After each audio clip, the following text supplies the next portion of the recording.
मुग्धा और उसकी सास के बीच पूरा समय सास के किसी न किसी काम को लेकर मतभेद चलते ही रहते हैं। बहू, ओ बहू, जरा चाय बना दे। मुग्धा चाय लेकर आती है। ये लीजिए, और कुछ चाहिए? अरे नहीं, बस चाय पीने का मन था। जाओ, तुम दूसरा काम करो। चाय पीने के थोड़ी देर बाद सास दोबारा मुग्धा को आवाज लगाती है। अरे बहू रे, आओ बहू, जरा हलवा तो बना दे, मीठा खाने को मन हो रहा है। इसी तरह मुग्धा की सास पूरा समय कोई ना कोई काम बताकर उसे रसोई से बाहर तक निकलने नहीं देती। कभी चाय, कभी हलवा, कभी पानी तो कभी दूध, हर समय खाने को चाहिए और उसके लिए अपने हाथ पैर बिल्कुल नहीं हिलाने। परेशान किया हुआ है इन्होंने। सास की जबरदस्ती परेशान करने की आदतों से दुखी मुग्धा एक शाम सचिन के साथ अपने कमरे में बैठी हुई बात कर रही होती है। सुनो जी, मम्मी जी की ये जानबूझकर मुझे परेशान करने की फरमाइशों से मैं बहुत फ्रस्ट्रेट हो चुकी हूँ। पूरे दिन में एक सेकंड का आराम नहीं मिलता। रसोई से बाहर कदम रखती नहीं कि बहू ये बना दे, बहुरी वो बना दे। अरे इनकी फरमाइशें चलती ही रहती है। अरे मुग्धा, माँ खाने की शौकीन है, पर उम्र हो चली है, खुद खाना नहीं बना सकती, इसलिए तुमसे बोलती है। अरे तो शौक भी उम्र देख कर रखने चाहिए ना। समझ में नहीं आता, हर समय फेविकॉल का जोड़ लगाए सोफे से चिपके बैठी रहती है। इतना सब डाइजेस्ट कैसे हो जाता है उन्हें? अरे तुम मेरी माँ से इतनी नफरत कैसे कर सकती हो? मैं उनसे नफरत नहीं करती जी, बस परेशान हूँ। जहां मुग्धा अपने पति से ये सब बोल रही होती है, वहीं उसकी सास भी कमरे के बाहर दरवाजे से कान लगाए सारी बातें सुन रही होती है और अगली दोपहर रसोई में मुग्धा के पास जाती है। बहू, आज ना मेरा कुछ मसालेदार खाने का मन है। तो चाय बना दूं? मुझे बहुत पसंद है। अरे ना, ऐसा कर लिट्टी चोखा बना ले। और हाँ, जितना मसाला बातों में मिलाकर पति को सुनाती हो ना, सब्जी में भी वैसे ही डाला करो, खाना स्वादिष्ट बनेगा। सास की बात सुनकर मुग्धा हैरान रह जाती है। मतलब आप पूरा समय मुझ पर हुक्म चलाने के साथ बंद कमरे में हुई पति पत्नी की बीच की बातें भी सुनती है? अरे बात जब मेरी थी तो सुनने में क्या दिक्कत है? ये कहकर सास वहां से चली जाती है। अरे अब तो हद पार हो गई। इस तरह से तो ये मेरा जीना मुश्किल कर देंगी। मुग्धा सास की हरकतों से परेशान उसका हल सोचने लगती है और इसी तरह कुछ दिन बीत जाते हैं, जिसमें सास का जन्मदिन आता है।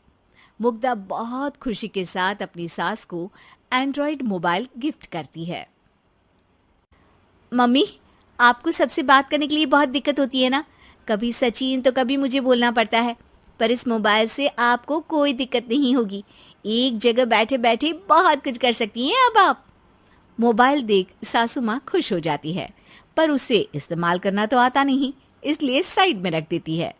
जिसे देख मुग्धा घर का सारा काम छोड़ मोबाइल सेट कर सास को इस्तेमाल करना सिखाने लगती है, जिसके बाद अब सास पूरा समय मोबाइल में ही लगी रहती है। हाय, जब से मम्मी को मोबाइल मिला है मेरी लाइफ में कितनी शांति आई है। अच्छा है, इसी तरह बिजी रहे तो मैं भी सुकून की जिंदगी जी पाऊंगी। अब मुग्धा जब मन करे काम करना, जैसा चाहे वैसा खाना बनाकर खाना, पूरा समय रिलैक्स और खुश रहने लगती है। क्या बात है, आजकल तुम बहुत चहक रही हो। अरे मम्मी जी से छुटकारा जो मिला है, अब ना फरमाइशें ना छुप छुप कर बातें सुनना। अच्छा, तो मोबाइल गिफ्ट करने की ये स्कीम थी। इसी तरह दिन बीतते हैं और अब मोबाइल पर लगी सास फरमाइशों की जगह सवालों के लिए बहू को आवाजें लगाना शुरू कर देती है। अरे बहू सुन तो, देख जरा किसी का फोन क्यों नहीं मिल रहा? रिचार्ज खत्म हो गया है, पर अभी 4 दिन पहले ही तो मैंने किया था। इतनी जल्दी कैसे खत्म हो गया? अरे मैंने कल तेरी कनाडा वाली मौसी सास से 3 घंटे बात की थी ना। क्या? इतना महंगा तो मोबाइल भी नहीं आया जितना महंगा इसका रिचार्ज पड़ रहा है। इसके बाद तो जैसे मुग्धा के दिन के 24 घंटे में से 20 घंटे सास के पास उनके मोबाइल रिलेटेड प्रॉब्लम सॉल्व करने की ड्यूटी ही बन जाती है। अरे मुग्धा, ये मोबाइल में अचानक तेरी मौसी सास की शक्ल क्यों दिखने लगी? और ये तो हिल भी रही है। मम्मी, ये गूगल डुओ का वीडियो कॉल है। इसमें आप बात करने के साथ एक दूसरे की शक्ल भी देख सकती हो। अच्छा, ये तूने मुझे पहले क्यों नहीं बताया? अब बताने के लिए पहले नहीं बताया। इसी बीच सचिन भी वहां आ जाता है और सास अपनी वीडियो कॉल में बिजी हो जाती है। क्यों, सास बहू में क्या गपशप चल रही है? इसे गपशप नहीं, दिमाग का दही होना बोलते हैं। पर तुम तो मम्मी को मोबाइल देकर बहुत खुश थी, फिर क्या हुआ? हाँ, उसका सुकून भी कुछ ही दिन मिला। अब घर के टंटे खत्म हुए तो मोबाइल की टिंग टिंग शुरू हो गई।